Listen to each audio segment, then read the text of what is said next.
Assalamualaikum warahmatullahi wabarakatuh. Bismillah, alhamdulillah, wassalatu wassalamu ala sayyidina wa maulana Muhammad Rasulillah wa ala alihi wa sahbihi wa mawala wa la hawla wa la quwata illa billah, amma ba'dah.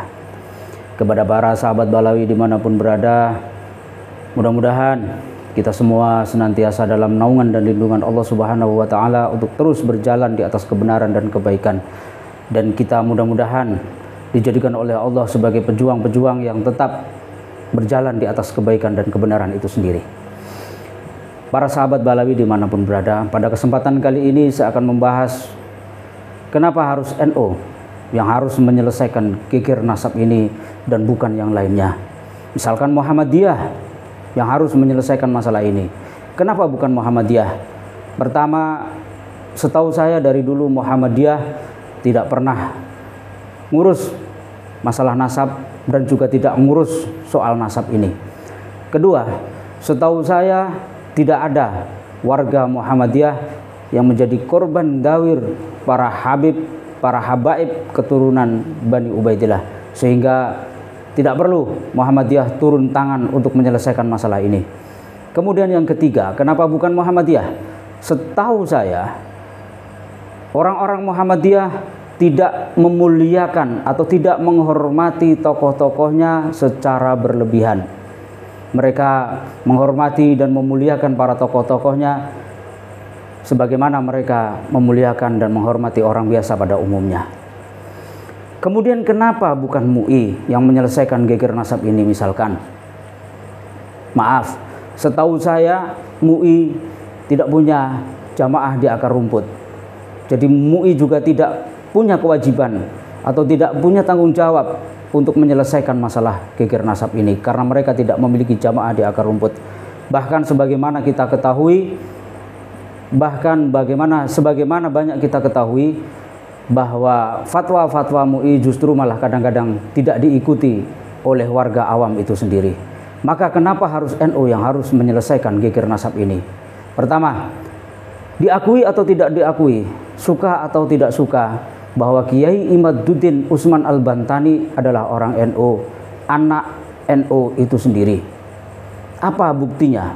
Terbukti bahwa Kiai Imaduddin Usman Al-Bantani adalah salah satu pengurus PW, begitu juga beliau adalah salah satu pengurus PB. Jadi jelas bahwa Kiai Imaduddin Usman Al-Bantani adalah anak NU. Kemudian yang kedua, kenapa harus NU? Sebagaimana kita ketahui bersama bahwa korban-korban zawir dari para habaib Yaman Bani Ubaidillah adalah orang-orang awam NU. Bahkan ada banyak ustadz dan kiai yang menjadi korban-korban zawir para habaib Yaman Bani Ubaidillah. Kemudian yang ketiga, baik muhibbin para habaib Yaman Bani Ubaidillah dan pendukung tesis Kiai Imaduddin Al-Bantani, semuanya adalah warga NU itu sendiri, bukan warga yang lain tetapi warga NU. Maka harus segera diselesaikan oleh PBNU dalam hal ini, karena akan terjadi bentrokan, akan terjadi gesekan jika terus-terusan diterus-teruskan dan berlarut-larut tidak ada penyelesaian. Sekarang ini sudah terjadi ribut di medsos antara para muhibbin habaib Yaman Bani Ubaidillah dengan para pendukung tesis Kiai Imaduddin Al-Bantani. Maka NU dalam hal ini PB harus mengambil sikap untuk menjembatani dan memfasilitasi agar terjadi diskusi terbuka atau debat terbuka antara pihak Kiai Imaduddin Usman Al-Bantani dan Robitoh Alawiyah. Tentu saja dalam hal konflik, dalam hal masalah perselisihan, akan ada yang diuntungkan, akan ada yang diragukan, yang dirugikan. Baik pihak Robitoh Alawiyah maupun Kiai Imaduddin Usman Al-Bantani. Seandainya nanti dalam diskusi terbuka yang difasilitasi dan dijembatani oleh pihak PB dalam hal ini yang mewakili NU, jika Robitoh Alawiyah menang, dalam diskusi melawan Kiai Imaduddin Al-Bantani, tentunya ini akan membuat para muhibbin semakin cinta, semakin takzim dan semakin memuliakan para habaib Yaman keturunan Bani Ubaidillah. Tentunya juga para pendukung tesis Kiai Imaduddin Al-Bantani juga akan menghormati, memuliakan dan takziman kepada para habaib jika para habaib Yaman Bani Ubaidillah bisa menang dalam diskusi terbuka melawan Kiai Imaduddin Al-Bantani.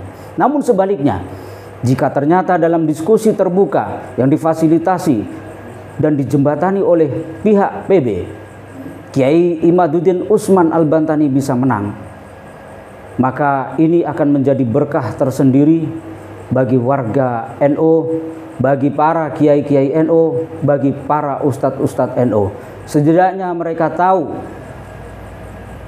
bahwa ternyata para habaib Yaman Bani Ubaidillah bukanlah asli keturunan Rasulullah Shallallahu Alaihi Wasallam, sehingga mereka, para kiai, para ustadz, para orang awam yang biasa didawiri oleh para habaib itu tidak takut lagi, tidak ragu lagi untuk menolak mereka yang ketika mendawir menakut-nakuti orang awam, menakut-nakuti kiai dengan dalih kualat, dengan dalih syafaat.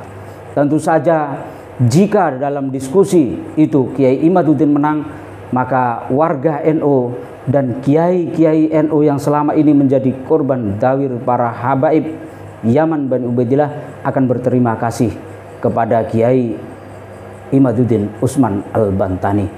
Mudah-mudahan harapan kita diskusi terbuka atau debat terbuka antara Kiai Imaduddin Al-Bantani bisa segera terwujud agar masalah nasab ini bisa diselesaikan dengan baik, dengan tuntas setuntas-tuntasnya.